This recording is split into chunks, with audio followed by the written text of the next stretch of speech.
Okay, hi. Good morning, everyone. So I'm just getting myself situated here.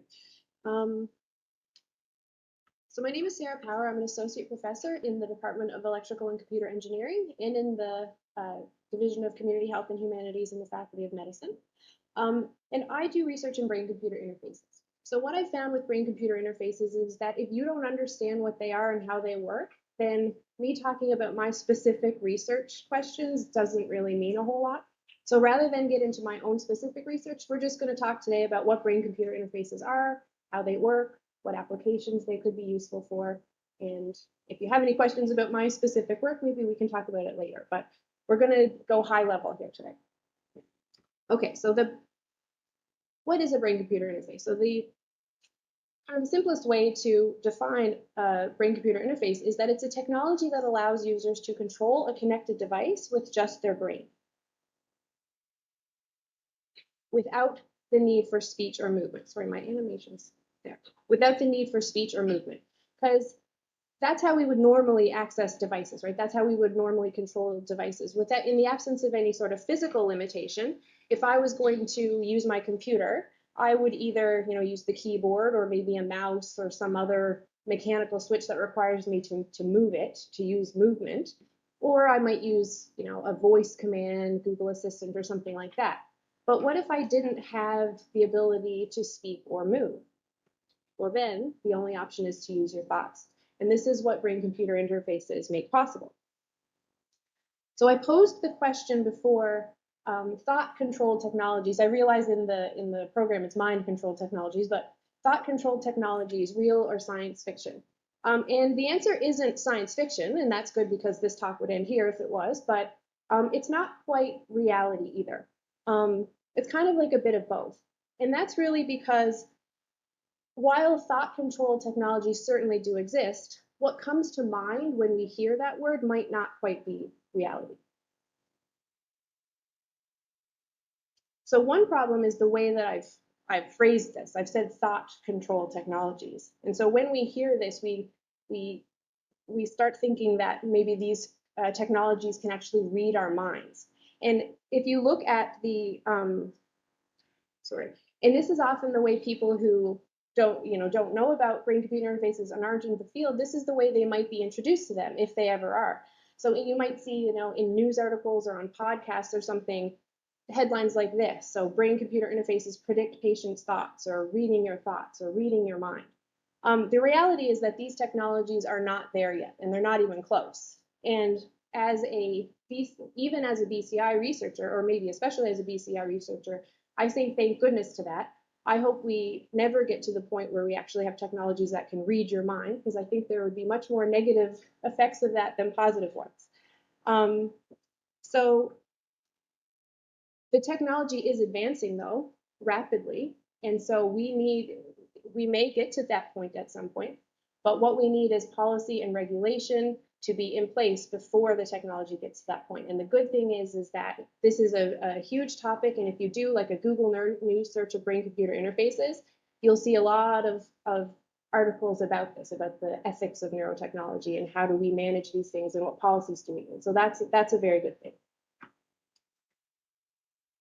Okay, but so if brain-computer interfaces can't read your mind and tell exactly what you're thinking, whatever that may be, what can they do? Well, they can they can decode your thoughts. Sorry, they can decode your thoughts, but they can't just read your mind, no matter what you're thinking. So they can decode your thoughts under a very limited, very specific, like set of circumstances or conditions. But even this can prove to be useful, and it doesn't have all of those kind of concerns that a truly mind-reading technology would have. Okay, so let's look at how a brain-computer interface would work. So first, the BCI monitors your brain signals. Then from these, it decodes different mental states. Sorry, then it says end meeting warning. Sorry. Is this going to blow up or something? Okay. That was my brain freezes thing that happened. Okay. So what does the brain-computer how do they work? So first, the brain-computer interface monitors the user's brain signals. And from these signals, it decodes different mental states. Now, each of these mental states is associated. Now my animation is stopped working. Sorry. Oh, there we go. I'll use the mouse. So each of these, okay, let's start over. So how does a brain-computer interface work? First, the brain-computer interface monitors your brain signals. From these brain signals, it decodes different mental states. Each one of these mental states is associated with a command or an action that you want the connected device to take. Once the state is decoded, then the BCI issues the command and the device does whatever it is that you wanted it to do. This would then allow us to control our computer or indeed any, theoretically any connected external device just using our thoughts by generating these different mental states.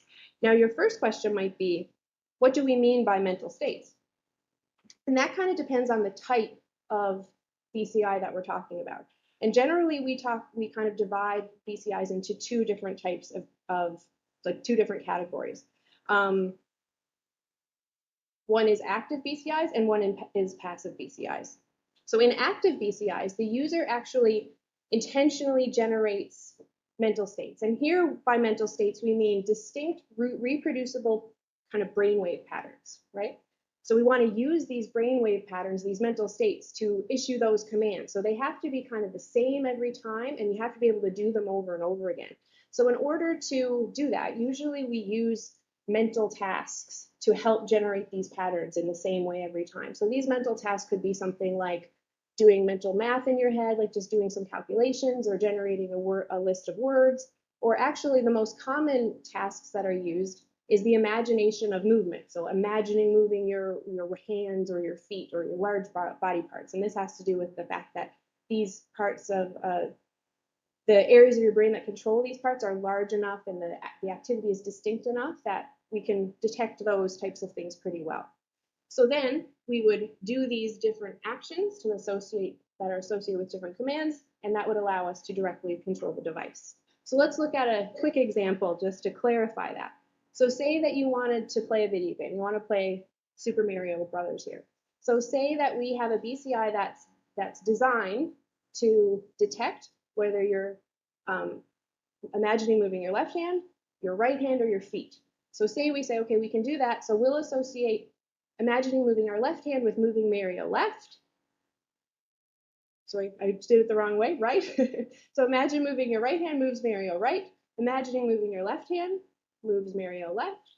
And imagining moving your feet, makes Mario move forward. So just by doing these three commands, you could theoretically control the video game. Okay. Now the target populations of users for active BCIs is usually people with severe motor disabilities, and this was certainly the motivation of the field when it began back in, well, the concept was kind of, someone came up with this idea of can we control devices with our thoughts back in like 1973, but it was really in the late 80s and early 90s that people started to actually do studies on this. And the motivation back then, and it continues to be now, were people with severe, I don't know what's new, let's see. It continues to be, so people with severe motor disabilities, and in particular back when this research really started to take off in the early 90s, it was people with a rare condition called locked-in syndrome.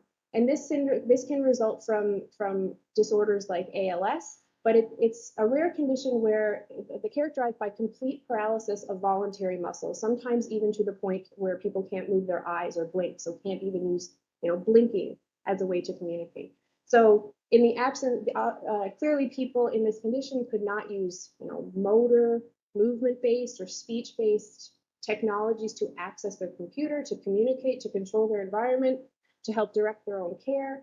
So that was the motivation for this type of technology. And certainly it continues to be, but in the decades since we began, or not we, I was a child at the time, but people began this research, we've kind of branched into other applications too that we'll get into later. Some of you weren't even born at the time. Right, so BCIs allow movement-free means of communication and control. So in terms of active BCIs, the target population of users does still tend to be people with motor disabilities and for that communication and control piece. And this is because, so there's two types of ways that we can acquire the brain signals. There's non-invasive signal monitoring and invasive signal monitoring. Okay, so with the non-invasive signal monitoring, that's something like EEG is the most common one, but there's others like FNIRS, functional near infrared spectroscopy. And we measure the signals from the brain, but we place the sensors on the scalp.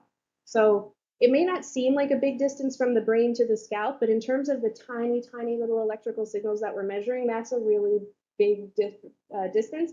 And the signals are very small and noisy, and it's really, really hard to get good signals that we can use to get accurate control. So with non-invasive technologies, the kind of the best we can do is, maybe determine if someone's moving their left hand, their right hand, their feet, and their tongue, are they moving it or not?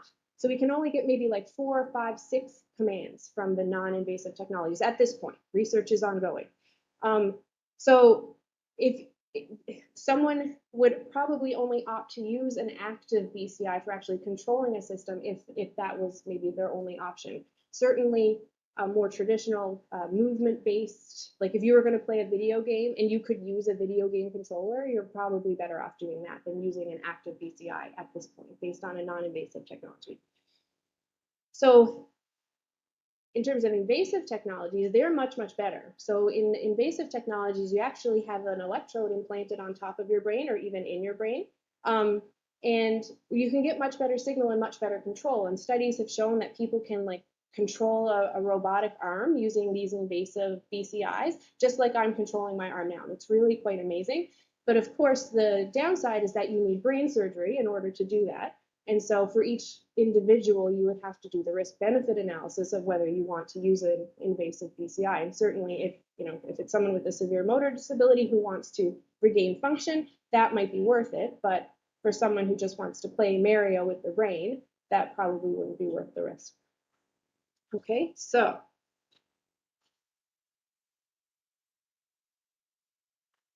I forgot to mention, so I say for now that you need brain surgery, but there is a lot of research ongoing in non-invasive BCI. So my work is, invasive BCIs. My work is in non-invasive, so this isn't my area.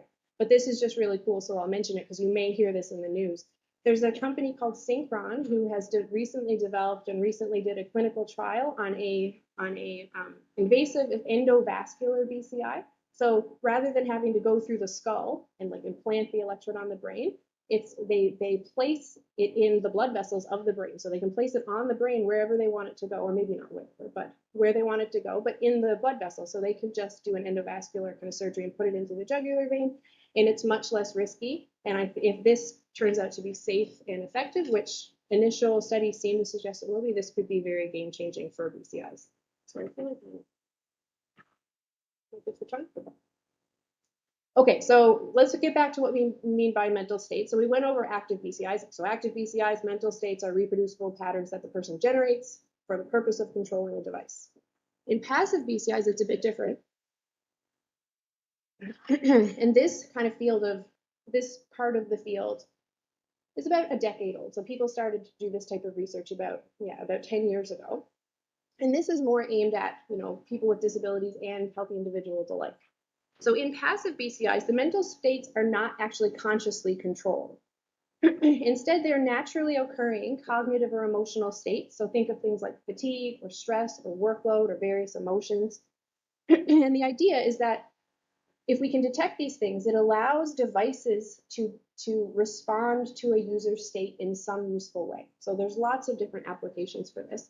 But let's just think about our video game again. So say you're playing Mario, but this time you're using the controller to actually intentionally control the game. But we could use a passive BCI to adjust the game according to how you're feeling. So say you're playing Mario and you're really bored because you're really good at Mario and this is just not hard enough for you. Well, we could detect that you're bored and maybe send a signal to the game to make the game more challenging for you. Or on the other hand, if we detected that you were frustrated, then we could send a signal to make the game easier, or whatever, linking whatever state to whatever action.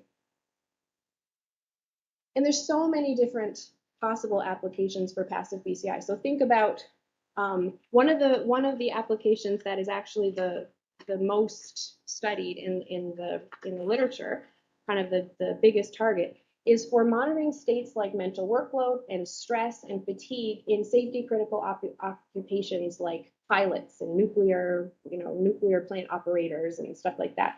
So you could think maybe in the case of a pilot, if we had a BCI that could detect the cognitive load of the pilot, once we detected that the pilot was at a state of an unsafe level of cognitive load, then the system could be adapted in some way. The BCI could adapt the system to reduce the cognitive load, maybe by having the autopilot take over some tasks or something like that, or alerting the co-pilot or whatever. I don't know how it works in the cockpit of a plane, but you could, somehow that information can be used in a useful way. Or you can think of a driver, long haul truck drivers. If we had a BCI that could detect fatigue, then if a state of drowsiness was detected, then an alarm could go off to wake the driver and signal that he or she should pull over to take a rest. So this is one of the big areas of passive BCI research. Another possibility is optimized training programs. So imagine that you have a training program that's delivered online or maybe in a simulator or a virtual environment.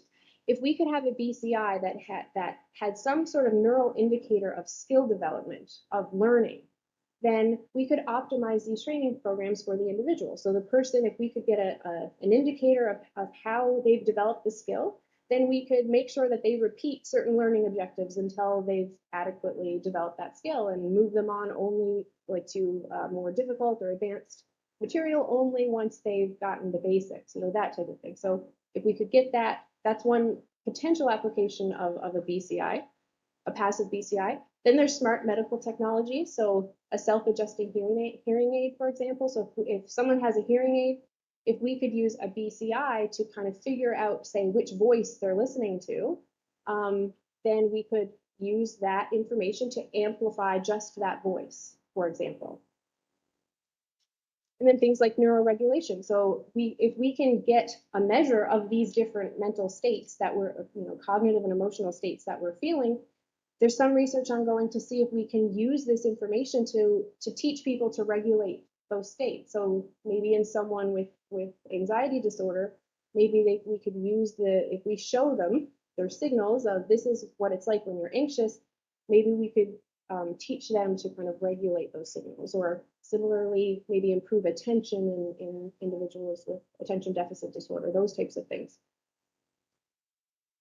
And then of course there's our gaming example, but there's lots of applications for this, in potential applications in entertainment.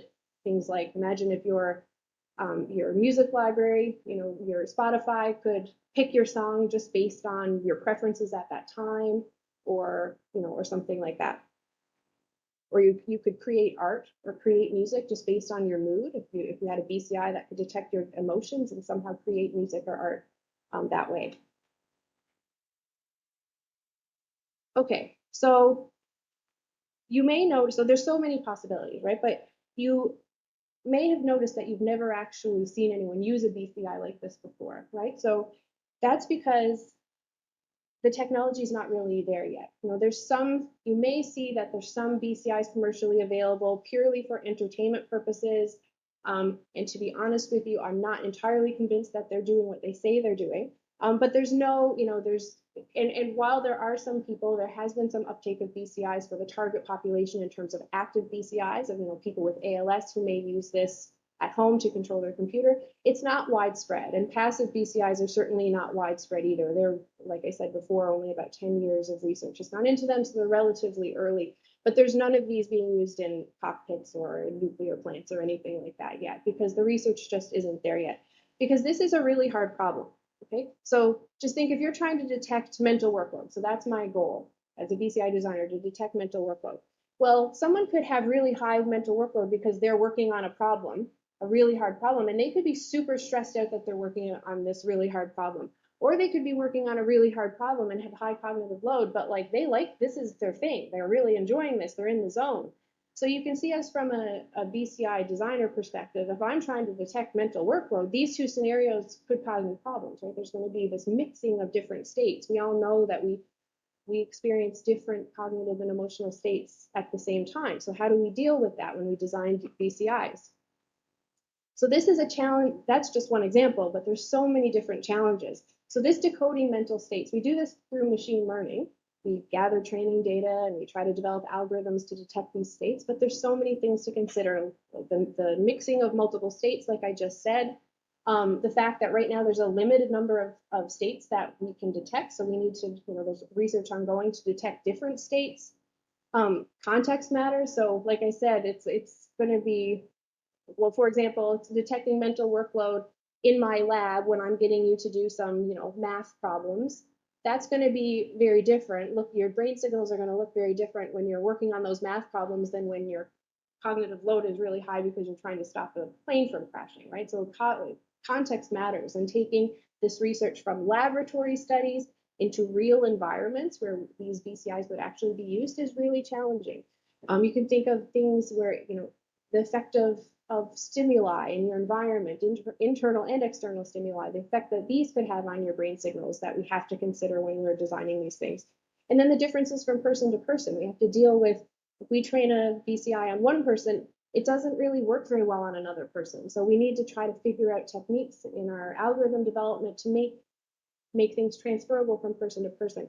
So this is where the research is. So these are all very challenging problems, but they're also avenues and opportunities for research. So this is the type of thing, these are the types of problems that me and my students work on in our lab. And those are my students.